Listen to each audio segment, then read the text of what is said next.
Somewhere, somehow, someone's gonna pay. Welcome, huge movie fanatic Nate, stopping on by. This time I'm coming your way to finally review this film, which I've been meaning to review for years and years and years, and just as fate would have it, it took until the film was 40 years old for me to actually, that was motivation enough. You know, let's celebrate the 40th anniversary of this film by doing a slam bang movie review of it, coming your way. Oh my God, I love this movie. To review the motion picture that came out in 1985 by the name of Commando. Wow. You know, a lot of times the reason I don't actually get to certain movie reviews is because I love a movie so much I'm afraid that my review won't do the movie justice. That's probably the biggest reason I haven't reviewed this movie yet, because this is just, it's one of my favorite films, and I'm deeply, you know, I'm just forever in debt to my childhood friend by the name of Willie. I've mentioned him before, probably in my review of American Ninja. It was basically this childhood friend of mine by the name of Willie who introduced me to some of these movies: American Ninja, Rambo, First Blood Part 2, and in this case Commando. I probably would not have seen Commando at the young tender age that I did if it weren't for Willie. So either that's good or that's bad. I think it's mostly good. This movie came out, of course, in 1985. I would imagine it was on VHS in '86, and possibly, I would imagine the version Willie showed me was recorded off of cable. He had cable, I never had cable. So it's very possible I first saw Commando in 1986, or I'm thinking it's more likely that I first saw it in, if it wasn't '86, it was for sure 1987. I would have been a tender age of 10 years old at the time. And that's probably around the same time he showed me Rambo First Blood Part 2 as well. And, I did end up going to like public school with Willie, and I think we went to the same high school, but as so often is the case, we kind of, when, I think when I became like 12, 13-ish, we kind of parted ways and stuff. I was in some of his classes, I think, when we were 13 and stuff, but I don't think, the friendship, we just kind of parted ways. But I definitely hold this, I'm just forever indebted to Willie for introducing me to a lot of these movies, because I was able to grow up with these movies as a result. I mean, if I hadn't, just imagine not seeing this until you were in your 20s or 30s. I mean, that probably wouldn't have happened. But I'm just so grateful to Willie that I saw this at such a tender young age. And incidentally, this is probably the first Arnold Schwarzenegger movie I ever saw at the time. This would have been the most recent movie of his, I think. Maybe Raw Deal would have been out in, I think Raw Deal came out in '86. So this is probably the first, I don't know when I first saw Raw Deal, but this is probably the first Arnold Schwarzenegger movie I ever saw. And as a result, I think it's like, to me, it's like, I mean, arguably he's in much better films like, maybe Terminator 2 or even Terminator or whatever. I mean, I wouldn't call necessarily Terminator movies, the first two, better than Commando. I mean, for some reason I hold this movie in really high regard, probably because I saw it at such a, just a tender and, age to just be completely overwhelmed by this movie. But, yeah, this might very well be my favorite Arnold Schwarzenegger movie. I really feel like this is, like, out of everything he's done, like, this movie, I mean, I suppose an argument could be made for Conan, the Conan films as well, but this movie is just like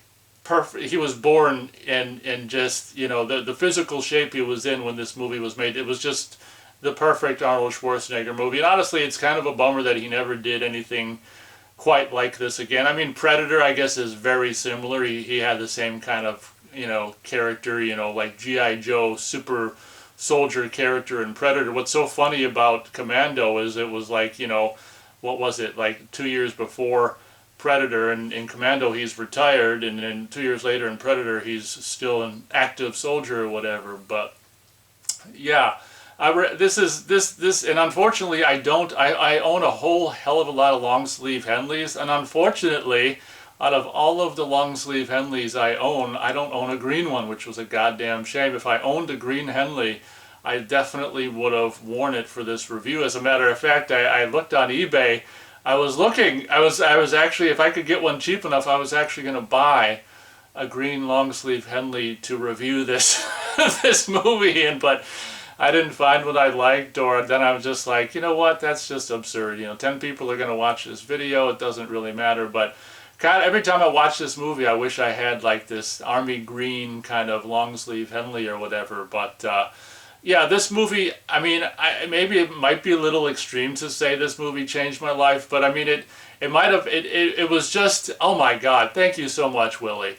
That's all I can say, and it's just what I needed at that time of my life. My parents were recently divorced, and I was living with my mom in a trailer, and I just needed Commando, in 1986 or 87, whenever I first saw it, and it might very well have been the first movie that I actually saw, like, naked tits as well, in that sex scene. I can't remember what my first, time, like, seeing naked tits would have been, but it definitely left an impression on me, as well as being a 9 or 10-year-old for the first time, seeing those gargantuan, just breasts shaking and stuff. And yeah, definitely, I can't stress enough how much this movie just made this indelible impression on a 9 or 10-year-old Nate at the time. But if you don't know, I'll briefly talk about the synopsis of this film. Basically, retired super commando John Matrix. And it's so funny because at this point, there had already been First Blood, and I think the same year Commando came out, Rambo First Blood Part 2 did come out. But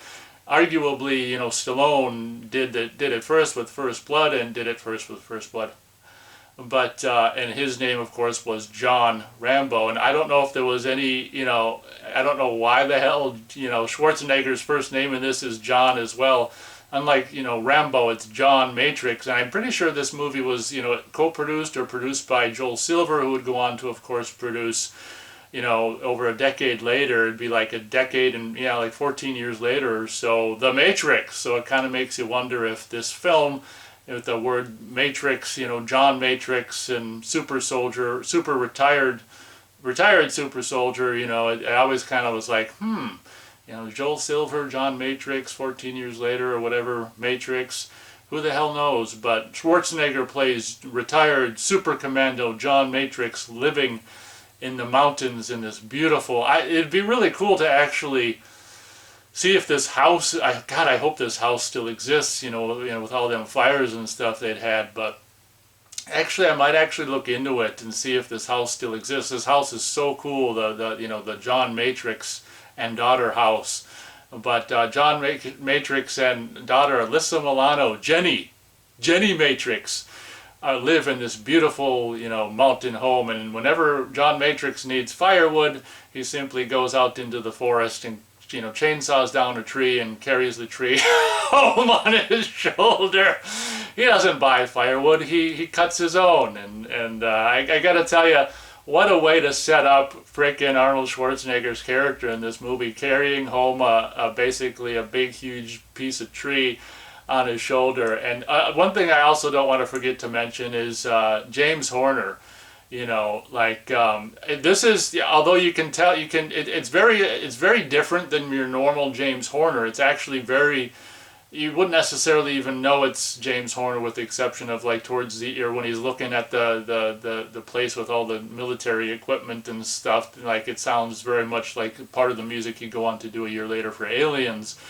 But yeah, a very interesting and unique James Horner score, which is very strangely and I guess maybe it's because it takes like the end scene where the bad guy takes Jenny takes place in whatever, the South America or whatever, but a very kind of tropical, strangely tropical kind of music, which I absolutely love. And I don't know if it's available. I'd be totally down to buy the soundtrack. I don't know if it's ever been made available, but John Matrix and Jenny Matrix live happily in their, super house and whatever. And, one thing that is strange, interesting, and what they really do in a really interesting way with the opening credits is they use the opening credits to show the huge bond between, the father-daughter situation. The opening credits are, basically used to very quickly set up the huge, important bond that, John and Jenny, father and daughter Matrix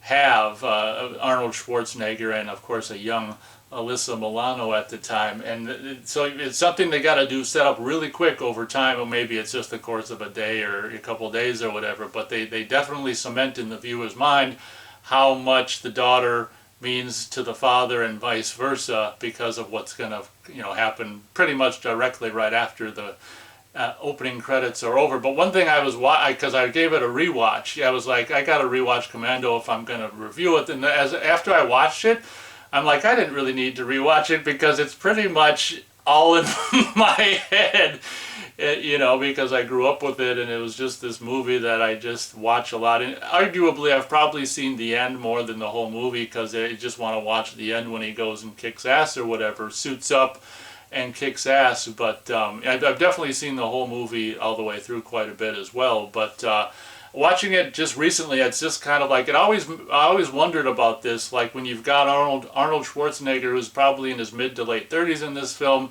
kissing on the lips of Alyssa Milano, who maybe was 12 or 13 years old at the time. It always makes you wonder, how can they legally even do that? Honestly, it's kind of creepy to see, like and it's just like, I mean, I don't have any kids or anything, so I don't know how common it is for parents to kiss their, kids on the lips or whatever, but regardless, I mean, it's, Arnold Schwarzenegger obviously isn't the real parent to Alyssa Milano, and it's always been strange to me, like how that's, like, if, people, how that's even legal, and how, you got Arnold Schwarzenegger kissing a, preteen or barely teen Alyssa Milano on the lips, and it's just like, how does this happen? But, I kind of like, the older I get, the more that's like kind of jarring to see, like, here come the sandwiches. Sorry, that was just I was talking about this, and I was just like, that part happened in my, why don't they just call him Girl George?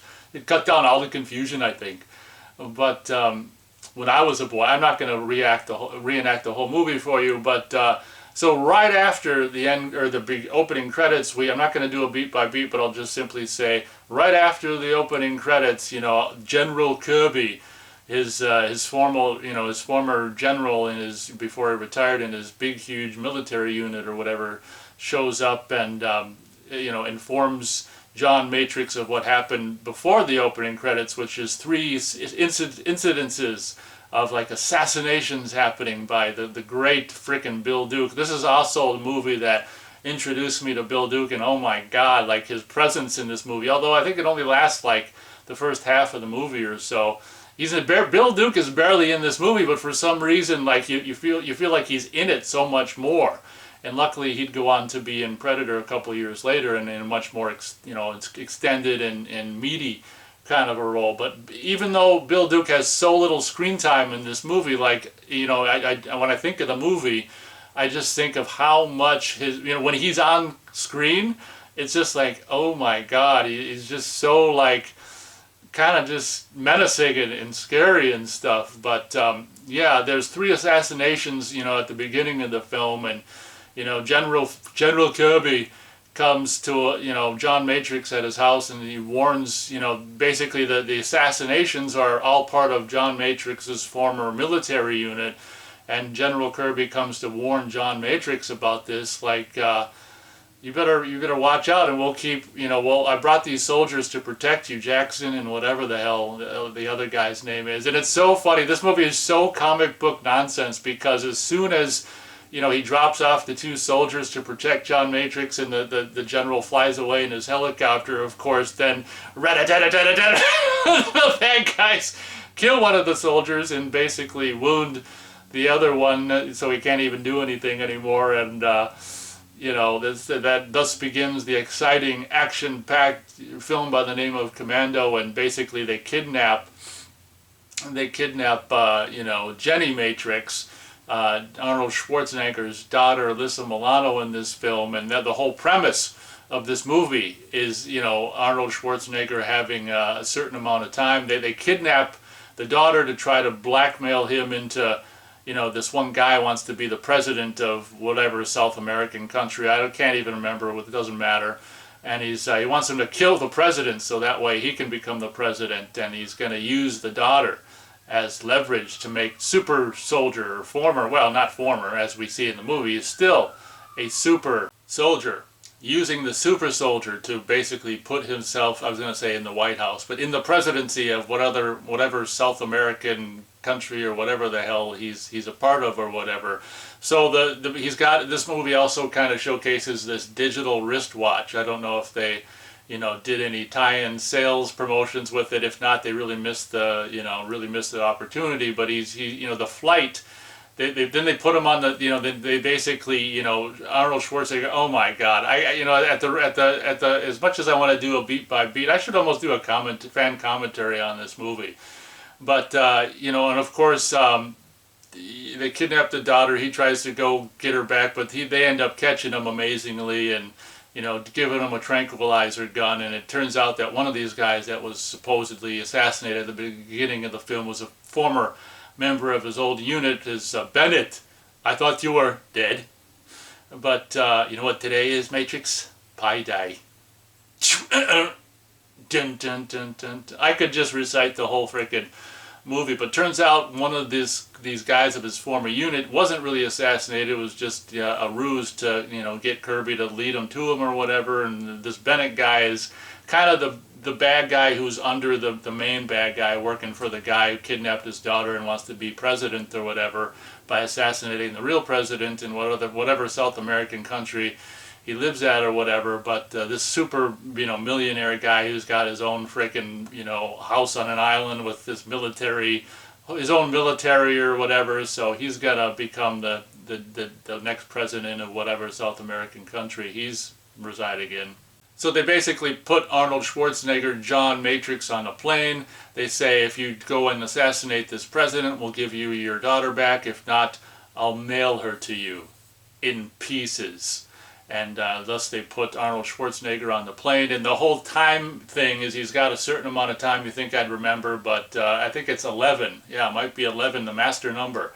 It might be 11 hours. The plane trip is 11 hours.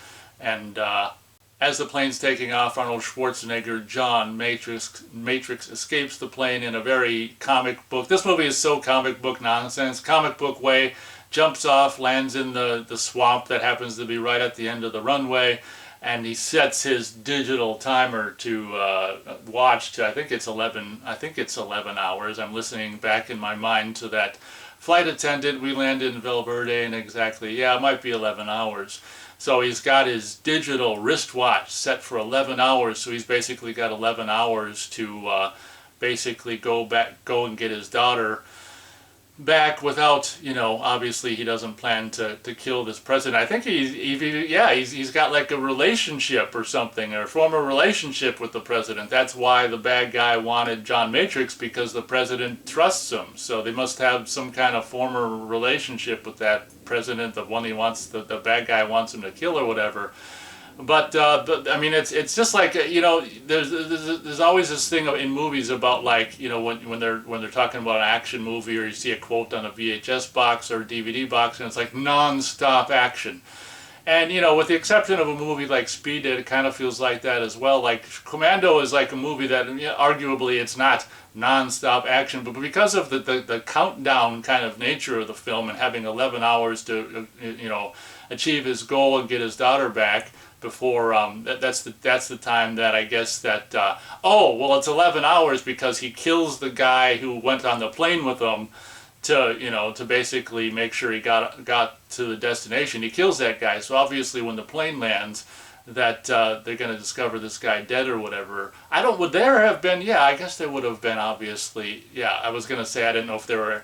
Yeah, they obviously had radio communication. What the hell am I saying? It goes all the way back to airport in the 1970 and probably before. They had, obviously could communicate with aircraft or whatever. Because, obviously this movie's a comic book bunch of nonsense. But it just occurred to me right now that if the corpse had been discovered of the guy who was on the plane to make sure Arnold got there and got off the plane, if it was discovered earlier, but they wouldn't be able to, the bad guy who's got the daughter hostage wouldn't find out about it. The only reason he finds out about it is because the bad guy's who's got the daughter's henchmen find the corpse at the airport when it finally arrives in 11 hours. Okay, anyway.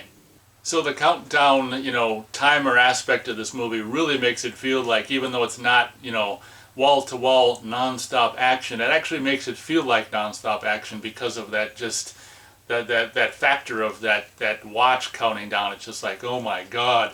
Of course, John Matrix, because one of the classic guys, Sully, he also was there to help get him on the plane. He was harassing this hot, young, sexy flight attendant who was trying to get a date on the phone. And because of that situation, Arnold ends up, using her, who is, forgive me if I mispronounce her first name. I want to say it's Ray. Is it Ray Dong Chong? You think she might be an Asian actress based on that name, but believe it or not, she's like mixed, like a black and Hispanic mix or something. She's actually Tommy Chong's daughter. Ray, is it Ray? Possibly. If I'm mispronouncing that, humble apologies. Dong Chong, is that correct? I gotta check. R-A-E, yeah, I don't know if you say, I don't know, I'm just gonna say Ray, sorry. Ray Dong Chong, yeah, born 1961, the parents are Tommy Chong and Maxine Sneed.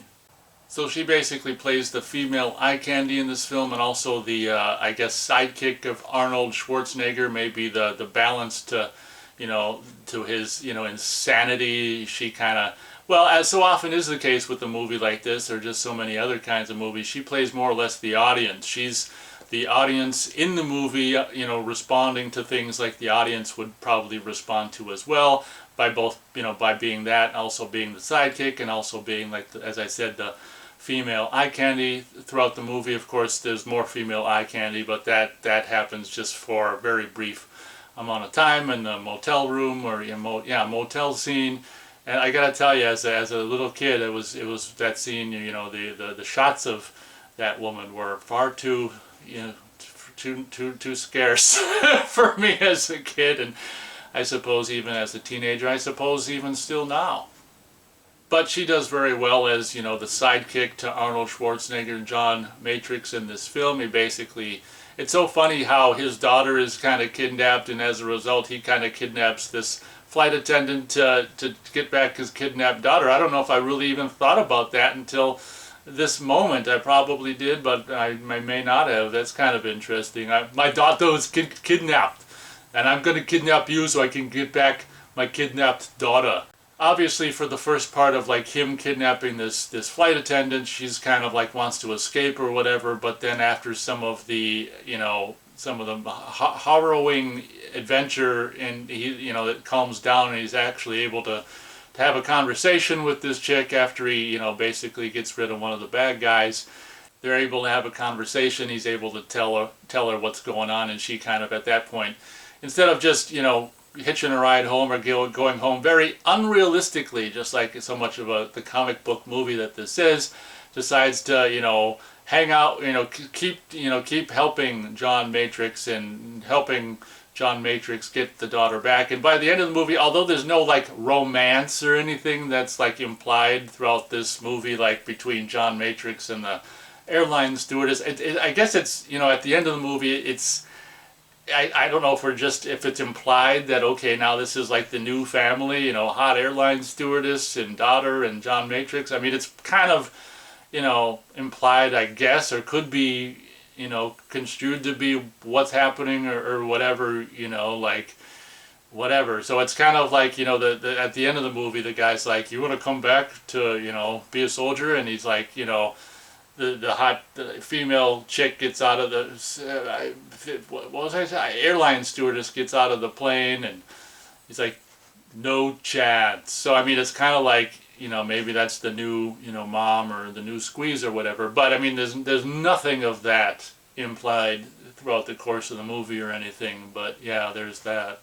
I gotta tell you though, then there's this famous scene that is filmed in was the actual mall. It very very well might have been called the Galleria, the famous mall which has been featured in many films going back to like what the hell is that movie from the early '80s, Fast Times at Ridgemont High, Commando certainly. I think the horror film by the name of Chopping Mall very well might have been filmed at that mall. I don't know if Terminator 2, they mentioned the Galleria in Terminator 2. I don't know if it was the same mall or whatever, but from what I understand, this mall is no longer in existence, which is a goddamn shame. It's kind of a bummer because so many films, probably even more than I'm even aware of, were shot, or parts of the films were shot at this mall, which very well, I mean, you can see the words Galleria, so I can only assume the name of the mall was the Galleria. I don't know, maybe that was a part of the mall, whatever. If that's not the name of the mall, maybe I'll put the real name of the mall on the screen in red letters, but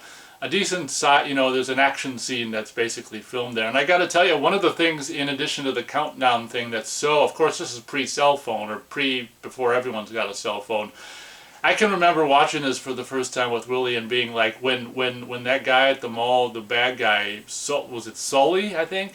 When he sees Matrix fighting with them security guards and stuff, and he's like, he steals a quarter from the airline stewardess and runs for the payphone. It's like, talk about suspense. I mean, this is like not only an action movie, but them scenes where the bad guy sees Matrix isn't on the plane and they gotta go, because obviously if they go make a phone call to the bad guy, then the bad guy's just gonna like kill the daughter right then or whatever, and it's just like, oh my god, as a 9 or 10-year-old seeing this for the first time, and just like, oh my god, seeing him with the quarter running for the payphone, and it's like Arnold's all fighting off these security guards, and it's like, no, don't let him make the phone call, and it's just so freaking suspenseful, like when you first see it. I mean, it kind of is every time I watch it. It's so well done, and one of these famous editors who would actually go on to direct the Dolph Lundgren film, The Punisher, he was, and of course I had his name on the tip of my tongue, and now it's completely off the tip of my tongue, but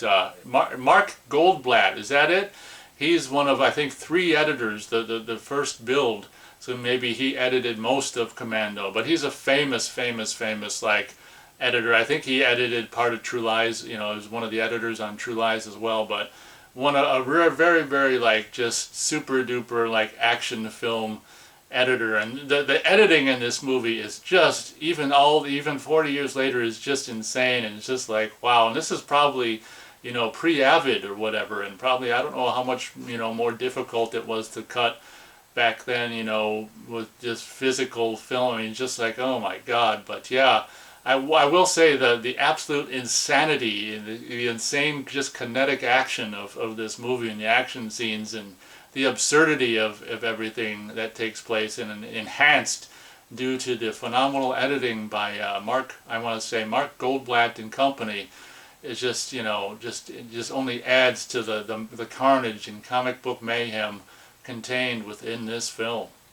So basically, by tailing all these bad guys who, you know, either, yeah, you tail one bad guy to one place and you find out about the hotel room from this bag, you know, from Sully, they got the hotel room key, they go there and meet Cook, and through there they go through his, you know, Cook is played by Bill Duke character, Cook character is played by Bill Duke, and through him they go through his Cadillac to find the address for this place. So they just go through all these pieces, and it leads them from here to there to here to this military place or whatever, where a lot of the music sounds like, you know, music he'd go on to do, James Horner would go on to do a year later in the James Cameron film Aliens.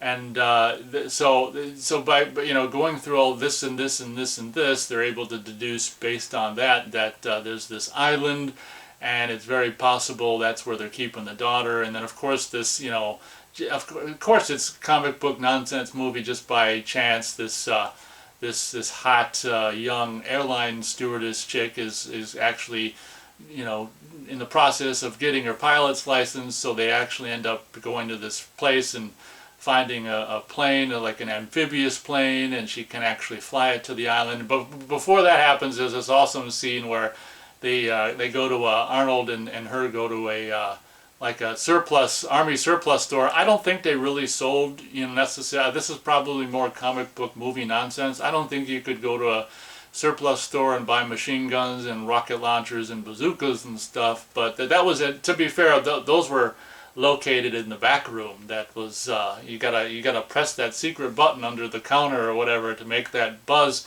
And and then the back room door slides open with your machine, automatic weapons, rocket launchers and bazookas and all this kinds of stuff.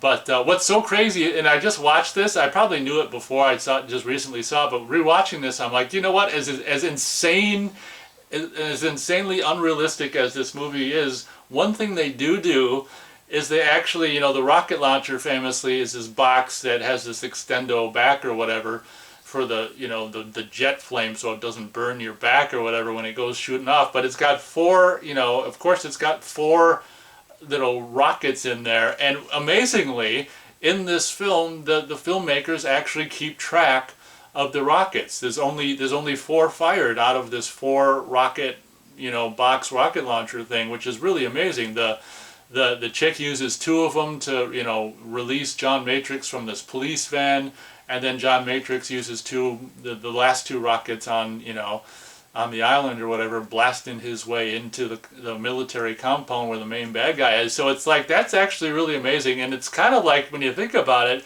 you're kind of like, God damn it, as admirable as that is, like actually sticking to the four rockets, it would have been kind of cool if he shot 5 or 6 out of the four.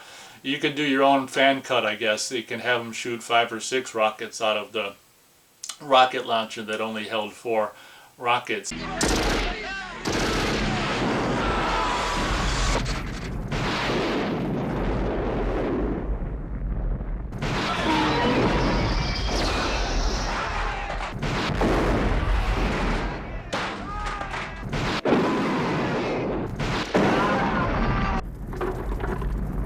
But it's so famous, obviously, in these kind of movies to just have someone just shoot a gun forever. But to the movie's credit, actually, in the slam bang, ending action scene where he's just mowing down a whole army of soldiers. To be fair, he doesn't use a gun forever. Like, he's got all kinds of guns, and he uses some guns. Like, what's so weird about this movie is he uses a handgun for, I don't know if he only had 3 or 4 bullets in it, but he uses this like Desert Eagle for like 3 or 4 or maybe 5, 6 shots or something, which is really strange, and a shotgun for a couple shots. And I will say that the ending of this movie, and I already mentioned that it's more common for, I've seen the ending of this film when he gets to the beach and suits up and kills everyone, arguably a lot more than the whole movie all the way through. But I got to tell you, there's still this 9 or 10-year-old giddiness in me every time his his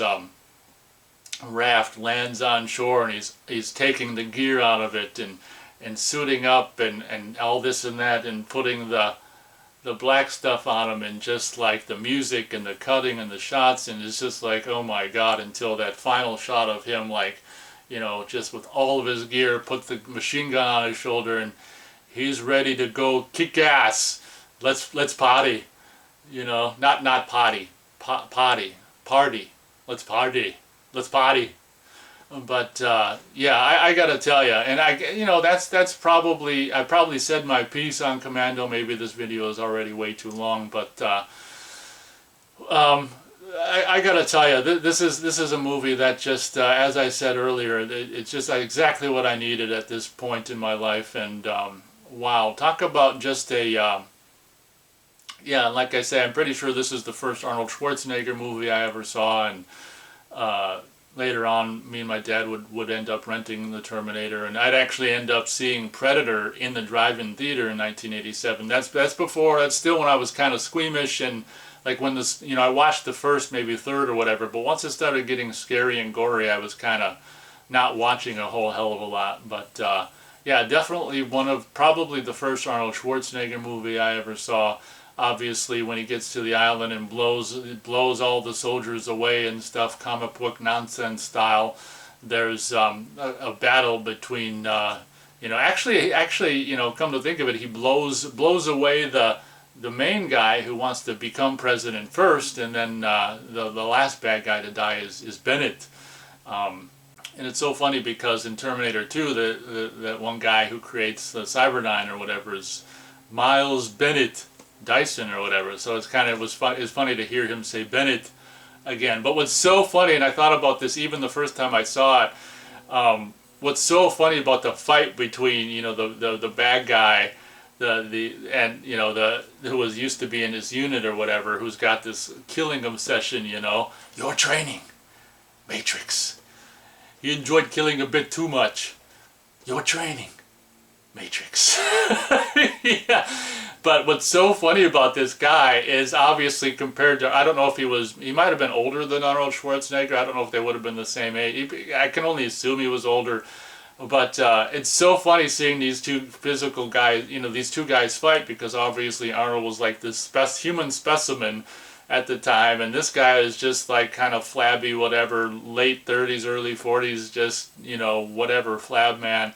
And they're doing a physical fight, which is just absolutely insane. And to be fair, I guess they have the guy early on in the fight, you know, before the fight starts, shoot Arnold in the shoulder, and he's like, "You can beat me." And what's so funny is I was thinking back about it, and it's like, you know, you think maybe that arm would just be hanging to the side through the whole fight, maybe more realistically. But, well, at this point, we know that this movie's not realistic, so it's kind of like, I don't think that arm he was shot in the shoulder or whatever was, you know, I think he used it normally throughout the fight. But what's so funny is, obviously throughout a fight, you gotta have the bad guy look like he's got the upper hand, and the guy's like saying, "You're getting old, John. You're getting old." And it's like, aren't you like supposed to be the same age? Like, why is John getting old and you're not? And especially look at the shape John's in and look at the shape you're in. So that was something that was always funny to me, seeing like this physical specimen of Schwarzenegger at the time, and this kind of flabby guy with the chain vest thing on, and it's like doing a physical fight was absolutely insane. But I will say, you know, there was that part where the bad guy gets, you know, electrified, and he's like, "Ah, ah." And when I first saw it, I figured he was dead there, but then he comes off of that, like, charged up, literally, and he's, like, all of a sudden kicking Schwarzenegger's ass, and, you know, "Oh, I feel good.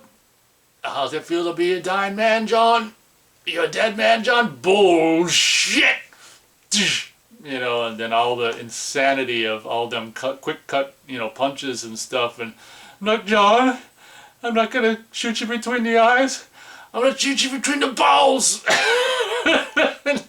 And Schwarzenegger rips the pipe off the wall and just throws it into the guy, who's conveniently, I don't know what he's standing in front of, some steam thing, and the pipe goes through him into the steam thing, and the steam's coming out the pipe, and the famous line, "Let off some steam, Bennett." And it's just like, wow. And a lot of, you know, classic, even still 40 years later, quotable Arnold lines like, you know, "What you do to Sully, I let him go," and all this kind of stuff. And I think, is this the first movie he did, Schwarzenegger did, after Terminator, of course, and possibly, if that's the case, they have him say, you know, it would have been the second time he said, "I'll be back," but this time it's, "I'll be back, Bennett." Or, yeah, does he say Bennett? Yeah, I think so. I think he says Bennett. I know it's not just "I'll be back," it's "I'll be back, Bennett," or whatever. But what can I say? Commando. This is a no-brainer, 4 stars out of 4 stars. It's one of my all-time favorite films, one of my favorite Schwarzenegger movies. It might be, I mean, obviously Predator's freaking awesome too, but it's definitely one of my favorite Schwarzenegger films. As I said, probably the first Arnold Schwarzenegger film I ever saw. Thank you. I just can't thank Willie enough.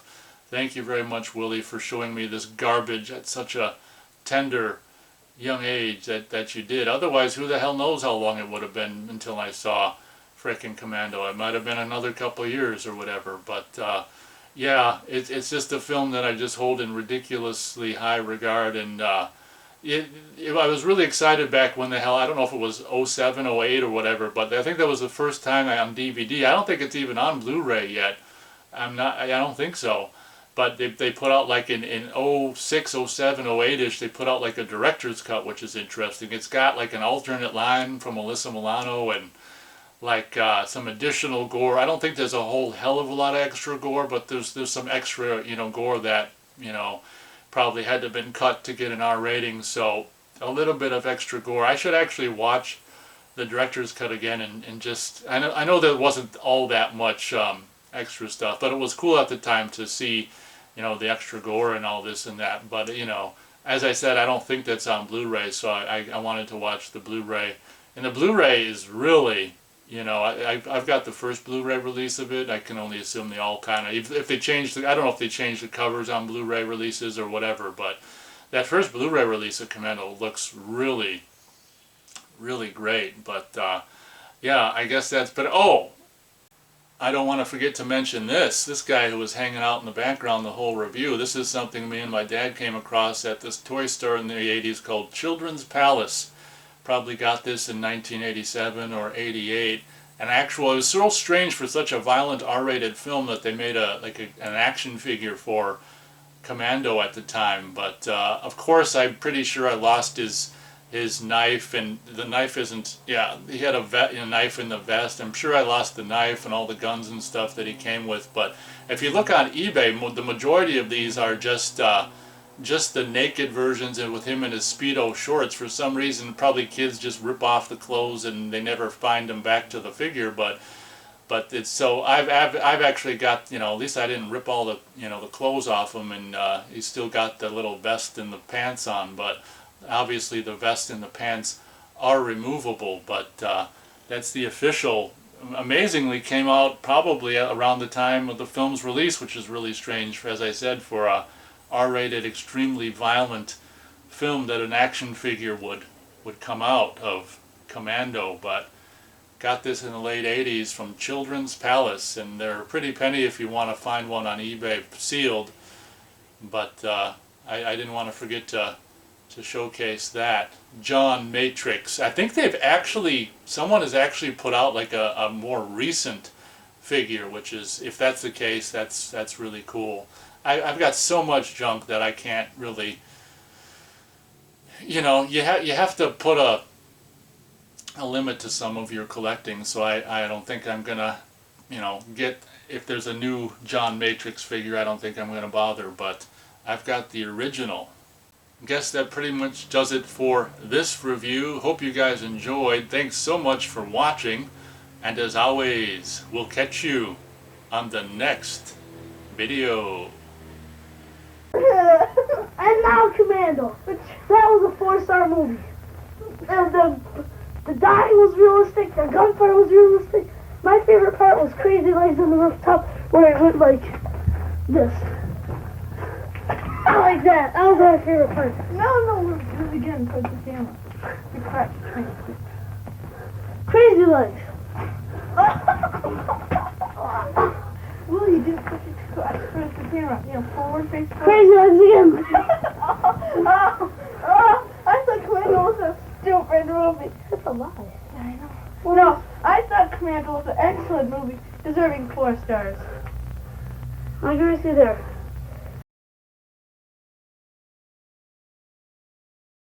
I eat green berets for breakfast, and right now I'm very hungry.